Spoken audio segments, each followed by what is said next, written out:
Você sabia que os edifícios também ficam doentes? Hoje vamos falar sobre fachadas, estruturas e sobre piscinas.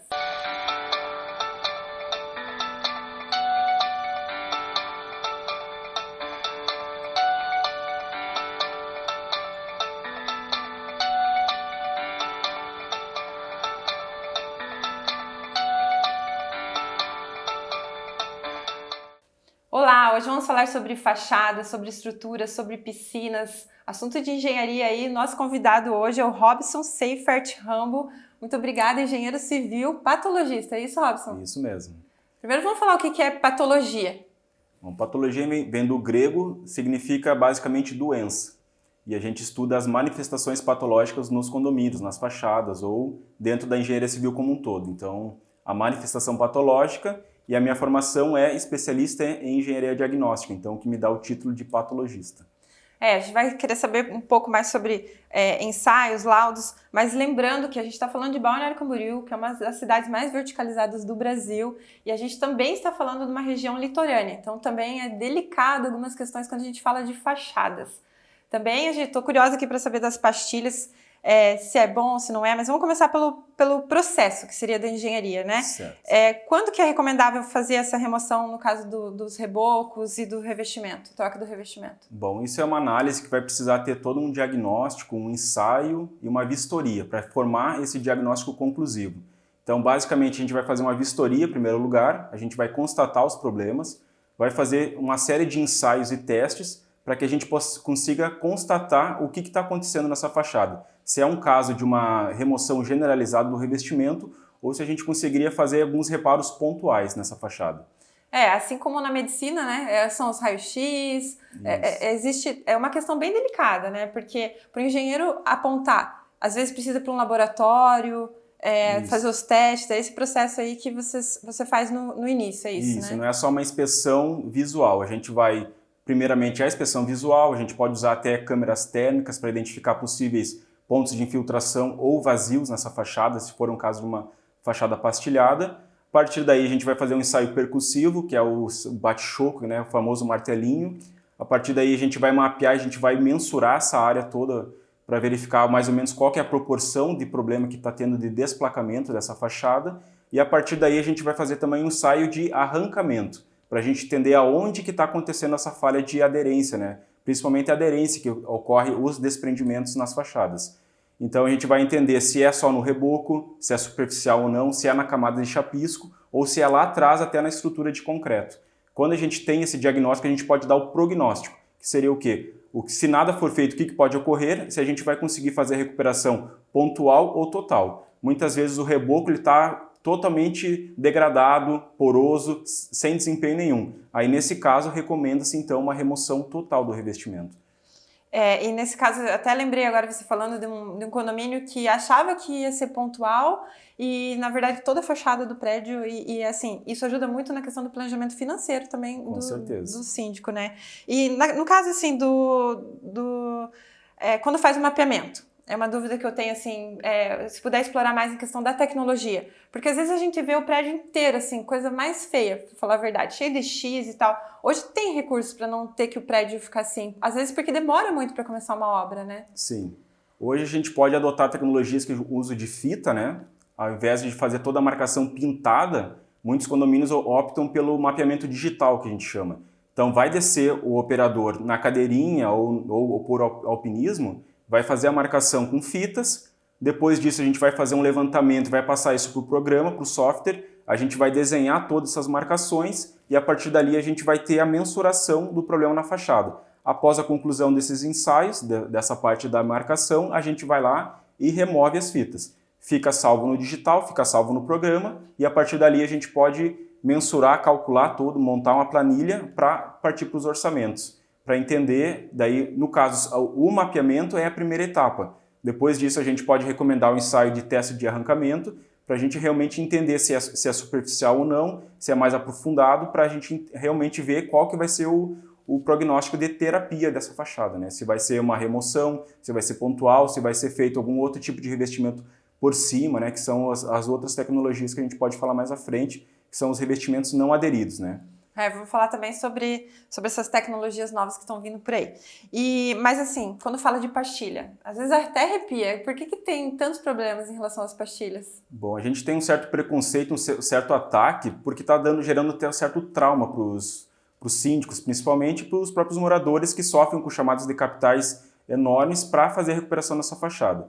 Isso é porque tem falhas de execução desse revestimento, né? Então, o problema em si não é na pastilha, mas sim todo o processo anterior ao assentamento da pastilha.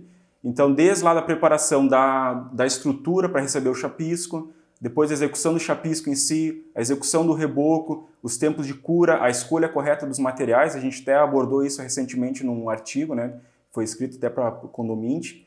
E aí... Revista nova, só para o pessoal que não conhece, tem o Robson é colunista também da revista, então tem bastante conteúdo aí sobre o dia a dia também dele nas obras. E daí a pastilha é condenada porque houve uma certa série de falhas anteriores que não foram feitas de forma correta. E aí a pastilha sofre desprendimento, sofre desplacamento, tem infiltrações, sofre até eflorescências, porque foi feito de forma inadequada. Foram falhas executivas e não em si a pastilha, que é o problema nas fachadas, né? E é bem comum isso, né? Aqui na região a gente vê construtoras e construtoras, grandes construtoras, mas que não chega nem nos 5 anos ali já está dando problema e isso é uma dor de cabeça para os síndicos. Isso, a gente observa que muitas vezes o método construtivo. As obras aqui têm um time muito acelerado de execução. Então, muitas vezes, essa etapa é empreitada para outras ou terceiros, não é a própria construtora que executa, aí falta a fiscalização. Faltando fiscalização, o pessoal acelera muito o procedimento, não cuida das etapas, queima as etapas e aí ocorrem as falhas. Em pouquíssimo tempo, 2, 3 anos, já apresentam-se as falhas de revestimento. Tá, Robson, antes de a gente falar da recuperação estrutural, qual que seria a sua recomendação em relação às pastilhas, para fazer o processo correto? Bom, então é desde lá da etapa lá na estrutura. A gente sabe que a gente usa desmoldantes para fazer a execução de pilares e vigas, e muitas vezes não é lavado após a desforma, né, desses itens, e aí a superfície fica com uma película que não adere a nenhum tipo de material. Então a primeira etapa seria a recomendação, lavação da estrutura ou até o lixamento dela para receber o chapisco. Executa-se o chapisco, tem até a cura do chapisco, que acho que 99% não executa a cura do chapisco. Após isso, faz-se o reboco, cuidar com a espessura desse reboco, com a aprumada desse edifício. Muitas vezes os edifícios ficam fora de prumo e rebocos de mais de 4 centímetros, que já não é tolerado em norma. Nesse caso, já tem que estruturar esse reboco.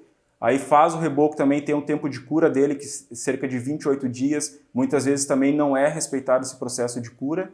E aí vem o assentamento da pastilha. Mas também tem que ver a questão de argamassa correta para fazer o assentamento. A gente sabe que, por norma, tem que ser uma AC3 de boa qualidade. E também tem a junta de dilatação dessas pastilhas, né? Que a gente tem em torno de 3 a 6 metros que a gente tem que fazer, tanto vertical como horizontal, também muitas vezes não é respeitado. E o próprio PU que vai nessa junta de dilatação também tem que ser um PU especial, com uma qualidade superior, para que ele consiga absorver as movimentações que vão ter devido à diferença de temperatura. No calor ele vai expandir e no frio ele vai retrair. Então a fachada ela trabalha o dia todo. Então durante o dia a fachada ela vai ter uma expansão dessa pastilha e à noite ela vai retrair devido à baixa temperatura. Então esse poliuretano que vai ser aplicado nessa junta de dilatação ele tem que ter uma qualidade superior também. Ele é específico para a fachada. Hoje nós temos os PU híbridos que eles têm a capacidade de tanto absorver a movimentação como uma espécie de um silicone, mas também resistentes ao UVA e UVB, que são os raios, né, que danificam e podem craquelar o rejunte muito precocemente. Então tem rejuntes especiais para resistir maior tempo nas fachadas, né? Assim como, na verdade, a engenharia ela evoluiu muito, né? Os produtos também, né? Para ser utilizados. A gente sabe que são termos, às vezes, bem técnicos, mas a gente também sabe que o síndico, como responsável pelo condomínio, ele está tendo ali que aprender um pouco sobre engenharia, arquitetura, por isso que a gente traz essa visão do processo também, para entender como é que está ali, porque a gente sabe que tem síndico que está ali e gosta de acompanhar, né, na obra ali. E quando a gente fala também do retrofit, que seria essa reforma da fachada, modernização, qual que seria o procedimento? Por onde que começa? Que deve ser feito primeiro? Como são as etapas? Bom, eu sempre recomendo que a gente consiga já ter a aprovação dos moradores e do próprio conselho. A gente sabe que eu acho que é a etapa mais difícil de um retrofit, porque a gente está falando de uma mudança de fachada. e a gente sabe que os estatutos prevêem pelo menos 2/3 ou até 100% de aprovação para a gente poder alterar essa fachada. Conseguindo isso, eu acho que é metade do caminho ganho. A partir daí vai vir projetos, vai vir esboços, vai vir desenhos, para que a gente consiga já mais ou menos ter uma ideia do que a gente vai abordar, né? E daí a ideia no retrofit não tem limite, o céu é o limite pelas mudanças da fachada. Então, desde troca do revestimento, troca até simplesmente de cores, ou mudar totalmente o revestimento, mudar tudo, botar uma fachada ventilada, botar um ACM, botar placas não aderidas, aí é infinito, né? Tipo, a arquitetura, nesse caso, acho que pode até falar melhor sobre isso, porque os materiais hoje no mercado são infinitos, né? Tem muitas variedades, muitas tecnologias que podem ser aplicadas nas fachadas. É uma parceria, né? Antes de a gente falar sobre a recuperação estrutural também, que isso é muito importante, até em Balneário Camboriú tem uma lei, né, que é obrigatório os condomínios, dependendo da idade do condomínio, fazer o plano de manutenção, ter as manutenções em dia, mas só para a gente concluir em relação às fachadas, né?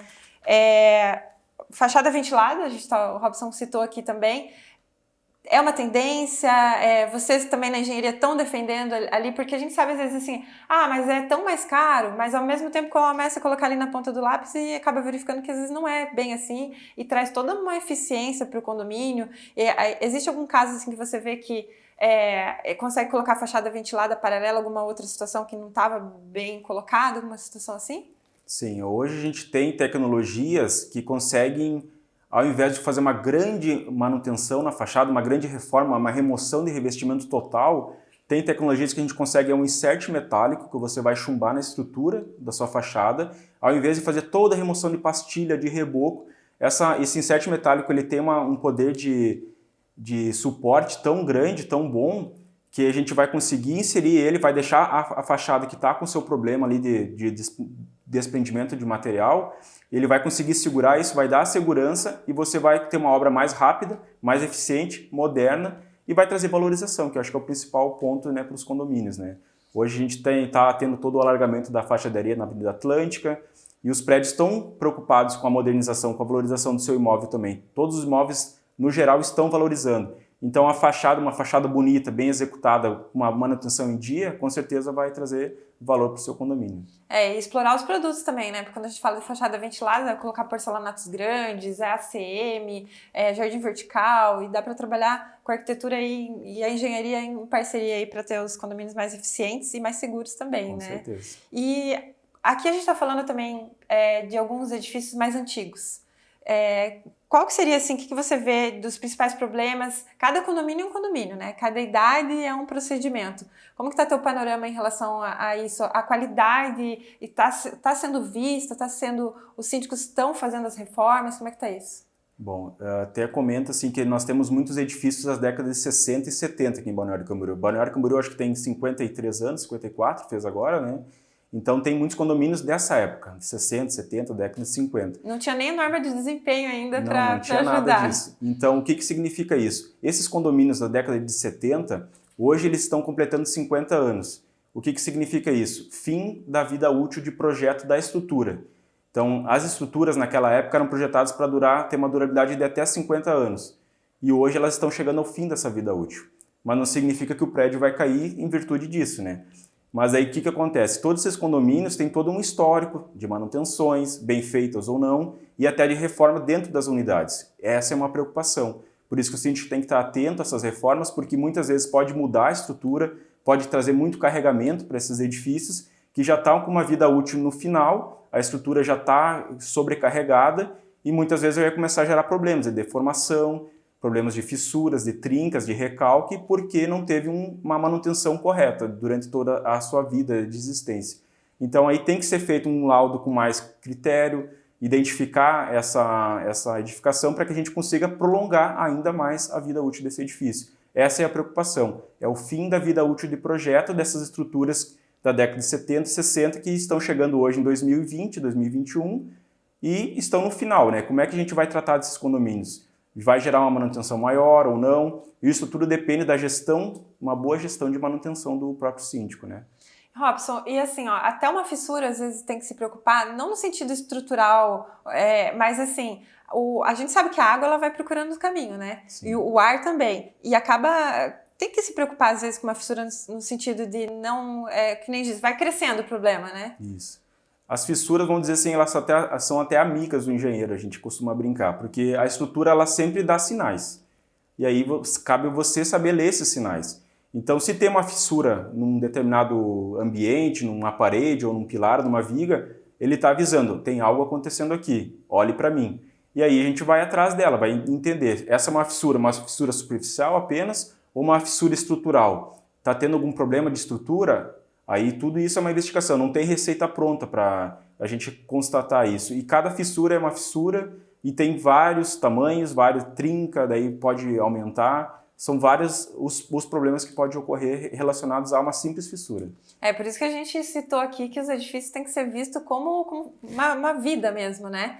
Porque ali, por isso que a gente está falando de patologia na engenharia. E é muito parecido mesmo, né? Os edifícios com as pessoas. A gente fala assim, ó, tem um dermatologista, tem, né, cada área ali para deixar o edifício seguro.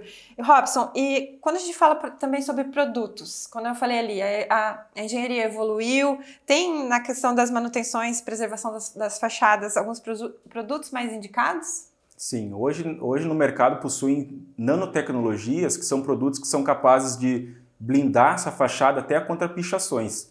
Então a gente tem em Curitiba, tem agora em Joinville também tem uma empresa que também trabalha muito bem com esse tipo de materiais. São nanotecnologias, são partículas muito pequenas que a gente consegue fazer com uma espécie de uma pintura hidrofugantes, né? São materiais que vão penetrar na fachada, qualquer poro que tiver vai ser fechado e ela vai proteger essa fachada, vai dar maior durabilidade, vai evitar até pichações, né, como eu havia falado, e vai prolongar essa vida útil. Vai ser mais fácil de manter essa fachada, porque ela vai estar blindada, ela vai estar protegida. E tem tudo, né? Tem tanta recuperação, tem até para lavar a fachada também produtos de nanotecnologia. E por isso que tem que estar sempre buscando os engenheiros, os profissionais para estar que sabe esses produtos que são utilizados. Inclusive, é um assunto assim que é delicado em relação aos orçamentos. Porque a gente sabe que tem que ali verificar, tá, mas o que essa mão de obra tá, né, essa empreiteira, quais são os produtos que estão sendo aplicados? Porque às vezes a questão do orçamento tem a ver com isso e da agilidade da obra também, né? Sim, com certeza. Produtos de alto desempenho. Isso. Infelizmente, a gente tem uma cultura que está mudando, mas ainda é muito presente, que é a contratação sempre pelo menor valor. Eu sou um defensor, assim, não olha só o valor, não pode se considerar isso. Vai fazer 3 orçamentos, sempre se contrata o menor valor. Só que lá na frente isso vai apresentar problemas. Claro que muitas vezes você consegue fazer uma boa contratação pelo menor valor, mas nem sempre isso acontece, né? Então vai aparecer problemas, não vai ter a durabilidade que era prevista. Tanto que uma simples pintura pode em 2 anos estar descascando, estar com problemas, porque não foi feito da forma correta, né? Foi contratada uma empresa que não tinha a capacidade técnica para executar aquilo da melhor forma. Robson, e também por que os edifícios têm tanto problema de corrosão? Bom, a gente está numa região litorânea e a gente tem o problema da maresia, ou seja, a gente tem ataque de cloretos e sulfatos.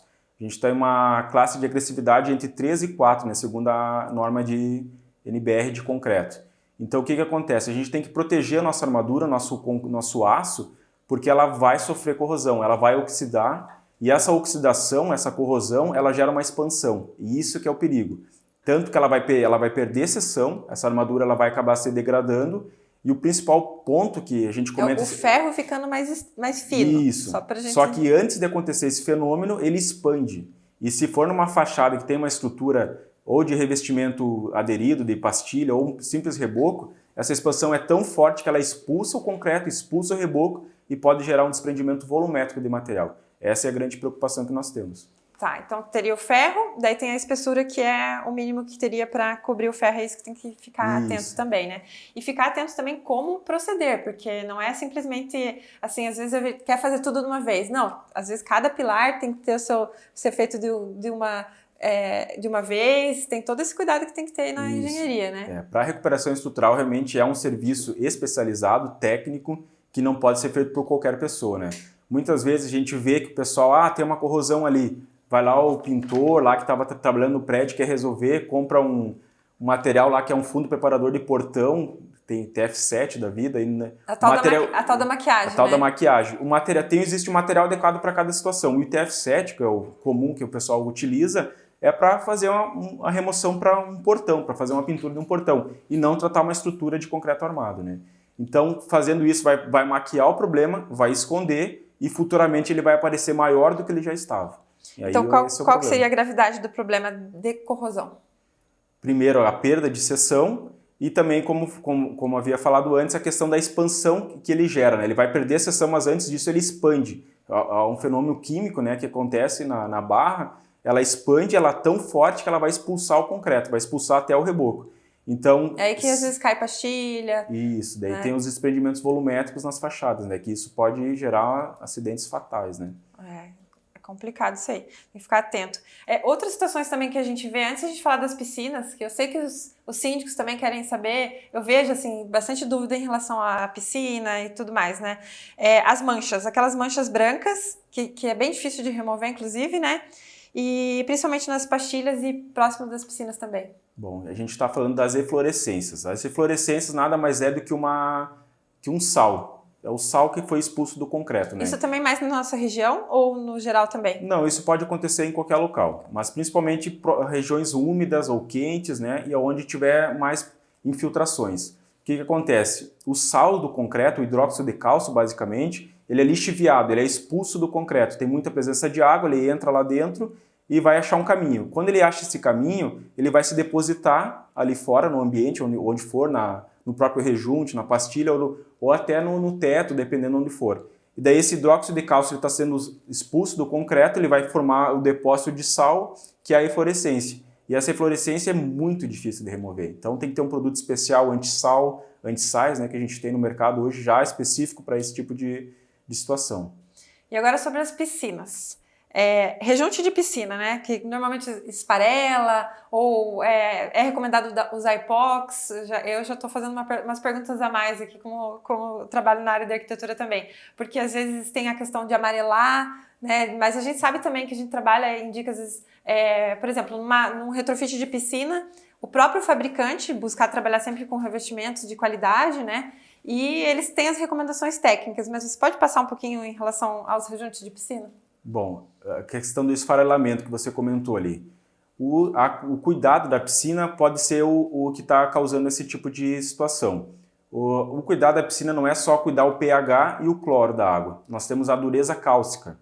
Então essa dureza cáustica, se ela estiver muito abaixo das 100 partículas por milhão, né, que seria um índice ali que a gente teria uma água muito mole no caso, vai causar o quê? Ele vai roubar o cálcio do rejunte. E quando ele roubar o cálcio desse rejunte, ele vai esfarelar, ele vai perder desempenho, vai degradar. Então, por isso que é muito importante cuidar esse índice, não só do pH e do cloro, mas também o índice de dureza cáustica, né? E qual seriam os rejuntes mais indicados nessa área, tanto de piscina quanto áreas molhadas, né? Bom, para rejunte a gente sempre procura entender mais ou menos o projeto estrutural, o que está concebendo, se essa estrutura vai movimentar muito ou não. E a gente vai sempre indicar o acrílico como um rejunte para áreas molhadas, né? E para piscinas, hoje a gente tem uma tecnologia bem bacana que é um rejunte híbrido. Tem no mercado uma tecnologia já que não tem o cálcio presente nessa composição e é um rejunte que tem uma durabilidade muito superior. E tem também antifungos, antimanchas, que ele vai ter um desempenho superior porque ele já tem uma fabricação já prevendo essas situações, né? Então não vai ter o esfarelamento, não vai ter o manchamento e não vai ter a presença de fungos, mesmo não cuidando dos índices da piscina, né? Ou da fachada, ou banheiros, áreas molhadas, né? É um rejunte que está no mercado e está ganhando bastante força. E várias empresas aqui em Santa Catarina também, né? Aqui a gente viu que você comentou em Joinville, a gente sabe que em Balneário Camboriú também tem a Diprotec, que trabalha com várias marcas também bem conceituadas. Tecnologia normalmente vem da Alemanha, é isso? A gente tem uma boa parte, assim, a Alemanha investe muito nessa parte de tecnologias, né? Ele tem grandes laboratórios lá, grandes engenheiros e de lá está saindo muitos produtos, né? Então a gente procura sempre usar essas tecnologias aí porque a gente sabe que o desempenho vai ser superior e a garantia nas obras também. Então a gente sabe que o nosso nome também está ligado totalmente a esse desempenho, né? Com certeza, a responsabilidade técnica, Exatamente. Né? Robson, quero te parabenizar também, né? A gente sabe aí que tá bombando aí pela cidade, várias, a gente vê a plaquinha da RR aí pela cidade, parabéns. E muito obrigada por ser colunista também do Condomite, por trazer esse rico conteúdo aí para os síndicos, para os arquitetos, para os engenheiros, todo mundo que atua na área condominial. Muito obrigada. Eu que agradeço a oportunidade e estou à disposição sempre que precisando. Muito obrigada, vocês também que acompanham o Condomite no Conde TV nas quintas-feiras, não esqueça de deixar o like e o comentário também é muito importante para a gente trazer dúvidas também de vocês, para a gente trazer o conteúdo específico para vocês. Muito obrigada.